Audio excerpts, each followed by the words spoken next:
चित्त के देवता है अच्युत अंतःकरण चतुष्टय में, मन बुद्धि चित्त अहंकार।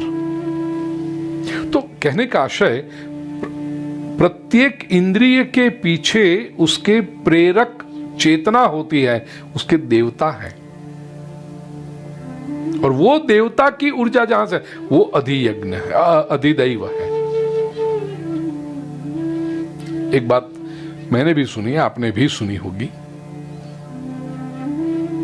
ऐसे केसेस आते हैं कि व्यक्ति देख नहीं सकता, उसको आंखों से दिखाई नहीं पड़ता। ऑब्वियसली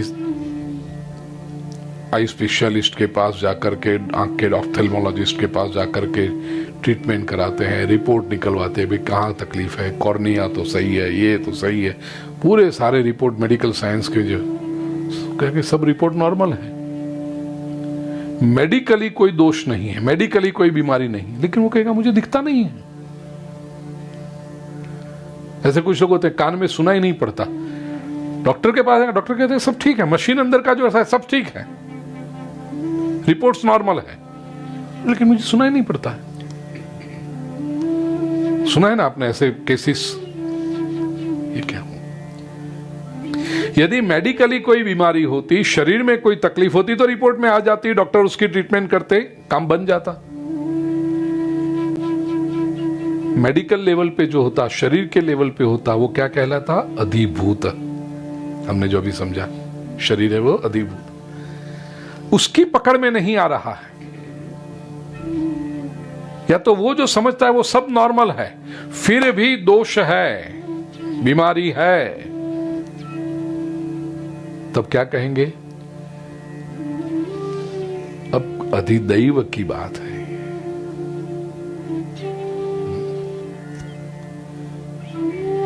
कई प्रकार के बीमारी, विवाह के बाद संतान नहीं हो रहे,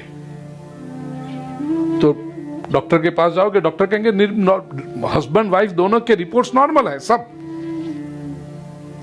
फिर भी प्रयास करते हैं, संतान नहीं हो रहे। क्यों नहीं हो रहे?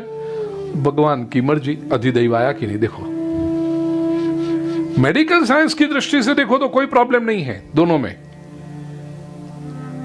लेकिन हकीकत है कि संतान नहीं हो रहे हैं, तो वहां भगवान, वो जो तत्व है वो अधिदैव है।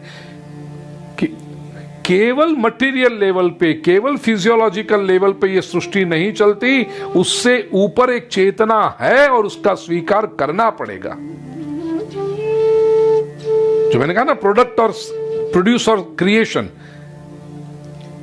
प्रोडक्ट में तो ठीक होगा, इतना मटेरियल डालो, इतना ये मटेरियल डालो, इतनी जो डालो, तो ऐसा प्रोडक्ट बन जाएगा, वो प्रोडक्ट है। क्रिएशन में there is a divine power, there is a divine intervention, वो अधिदैव है, उसका स्वीकार करना पड़ेगा।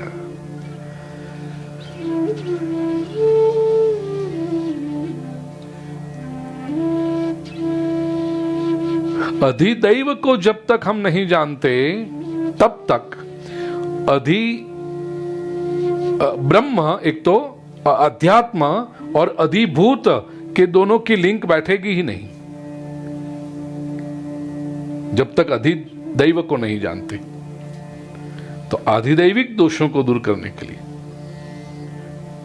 अधिभूत शरीर रूपी यंत्र ठीक चल रहा है, बाहर सब परिस्थितियां ठीक है।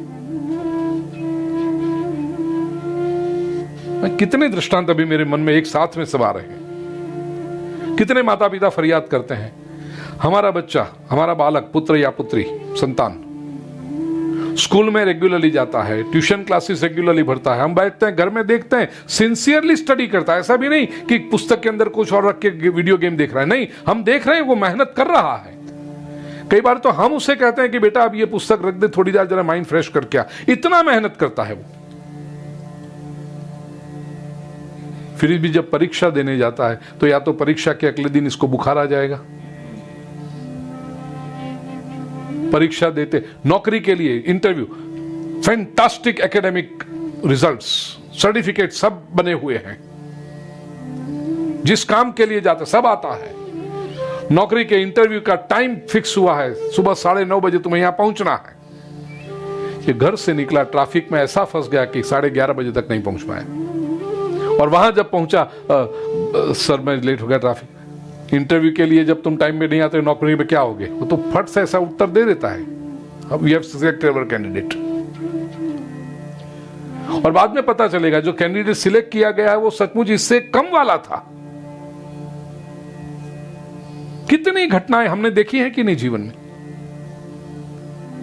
बिजनेस में कोशिश करते हैं, मेहनत करते हैं, जी जान लगा देते हैं, पड़ोस वाले को प्रॉफिट होता है, हमें नहीं होता है। तो अधिभूत के स्तर पर तो सब ठीक है, जिसको आप मेजर कर सको, जिसको आप फॉर्मुलेट कर सको, जिसको आप गिनती कर सको, कैलकुलेशन कर, वो सब परफेक्ट है। फिर भी कहीं कुछ कमी रह जाती है, चूक रह जाती है, क्यों? फिर हम कहते हैं उसके ऊपर भगवान की जरा ज्यादा कृपा है, या तो हमारा समय ठीक नहीं चल रहा, उसका समय ठीक। ये सारी बातें जहां आती है, वो जो extra something, that is called अधिदैव। और उसको समझना पड़ेगा। यदि जीवन में मेरे प्रिय स्वजनों सफल होना है, जीवन को सुखी बनाना है, ये अधिदैव की ऊर्जा जब तक नहीं आएगी, प्रत्येक इंद्रिय के जो चालक चेतना है, शक्ति है, उसको जागृत करना पड़ेगा।